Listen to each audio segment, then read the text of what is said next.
세상에는 만나기만 해도 인생 종치는 최악의 인간 유형들이 있어요. 그런 유형들은 구분하기도 힘들고 우리 이웃에서 가까이 살기 때문에 천재지변처럼 어느 날 문득 다가오죠. 오늘은 평생 만나지 않기를 기도해야 하는 생태계 최고 포식자 탑 3에 대해 알려드릴게요.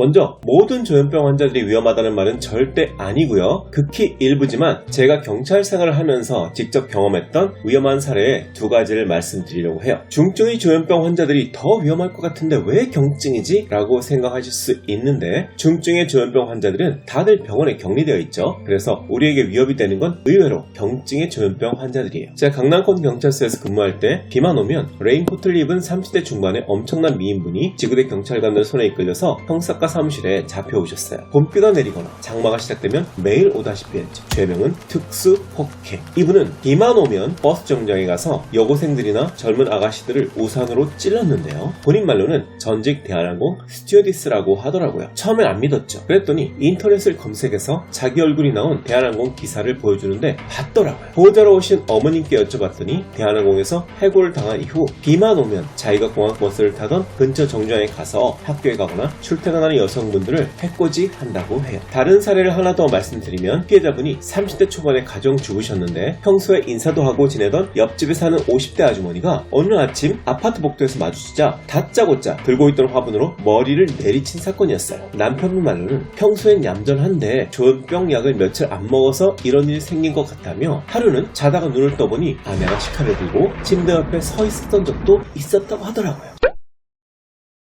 심리학자들은 세상에서 가장 유명한 소시오패스의 사례로 슐에게 등장하는 장화시는 고양이를 들어요. 이게 무슨 소리지? 하실 텐데 이게 바로 소패의 특징들이죠. 하나, 구분하기 어렵다. 둘, 가스라이팅에 매우 능하다. 가스라이팅이란 동정심, 연민, 불안감 등을 유발하는 방법으로 타인의 심리나 상황을 교묘하게 조작해서 스스로를 의심하게 만들고 타인에게 의지하게 만들어서 지배력을 높이는 행위예요. 장화시는 고양이의 얼굴을 보면 동정심과 연민이 마구 솟아오르지 않나요? 다른 예를 들어본다면 최근 탑배우 서예지의 가스라이팅 논란이 있어요. 남친에게 전화를 해서 불이야 하고 전화를 끊고 남친이 달려오면 불이 났다는데 이렇게 늦게 와? 넌 안 되겠네? 라고 말함으로써 상대방의 불안감을 유발해 정서적으로 조종하려고 든다든가 한때 연인이었던 배우 김동현을 김딱딱으로 부르며 다른 여배우들과 스킨십 하지 말고 대본에서 멜로 다 빼라고 요구했다는 논란 등이죠. 여기서 오해하시면 안 될 것은 서예지가 소패라는 게 절대 아닙니다. 가스라이팅의 사례로 소개한 것 뿐이에요. 가스라이팅 했다고 다 소패는 아니니까요. 소시오패스들은 생각보다 우리 주변에 흔한데 한 연구에 의하면 무려 100명 중에 4명 꼴이라고 해요. 내가 사는 아파트가 15층이라면 엘리베이터 라인 하나당 보통 2세대가 사니까 세대원을 평균 3.5인으로 잡을 경우 나와 같은 엘리베이터를 타는 이웃은 총 105명이 되고 그 말은 우리는 최소한 한 명의 소패와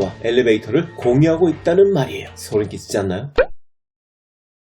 화성 연쇄살인 사건은 1986년 9월 15일 첫 희생자가 발생한 이후 5년 동안 10건이 집중적으로 발생해요. 그러다 갑자기 멈추죠. 경찰은 그 이유를 알 수 없었어요. 그래서 한 프로파일러가 같은 연쇄살인마였던 유영철에게 그 이유를 물어본 적이 있는데 유영철은 이렇게 대답해요. 사이코패스는 절대 자의로 살인을 멈추지 않는다. 화성에서 더 이상 연쇄살인 사건이 발생하지 않은 것은 둘 중 하나다. 범인이 이미 죽었거나 감옥에 있어서 살인을 할 수 없거나. 실제로 화성 연쇄살인이 멈춘 기간 동안 이춘재는 처제를 살해하고 감옥에 수감되어 있었죠. 사페의 전형적인 특징들이 있어요. 일반인들과는 뇌 구조와 사고 방식이 다르다는 점이에요. 그래서 일반인은 사페의 언행을 이해할 수 없는 거죠. 드라마 빈센조에 나오는 옥태결을 보면 단적으로 알 수 있어요. 사족?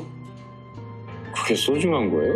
섬찟하죠? 강호수는 이 사진을 찍어서 자기 집에 붙여뒀어요. 이유는 단 하나, 동물을 사랑하는 따뜻한 마음을 가진 사람으로 보이고 싶었던 거예요. 물론 그 개는 사진을 찍고 바로 잡아먹었대요. 여자들을 자기 차에 태워서 으슥한 곳으로 데려가 죽이는 수법을 주로 사용했는데 여자들이 낯선 남자의 차에 잘 안 타잖아요. 그런데 왜 탔을까? 강호수는 차 앞좌석에 아들 사진과 고민형을 의도적으로 진열해 놓았어요. 아이와 애완견을 좋아하는 선한 사람이라는 가면을 쓴 거죠. 사페는 종종 사자에 비유하기도 하는데 사자가 사람을 잡아먹을 때 죄책감을 느끼지 않잖아요. 그냥 먹이로 인식하는 거죠. 사페가 그래요. 그래서 일반인 입장에서 지금까지 말씀드린 세 가지 인간 유형 중 가장 피해야 할 포식자가 바로 사페죠. 지금까지 만나기만 해도 인생 종치는 인간 유형 탑 3에 대해 알아봤는데요. 다음 영상에서는 우리 이웃 속에 숨어있는 사이코패스와 소시오패스를 구분하는 방법을 알려드릴게요.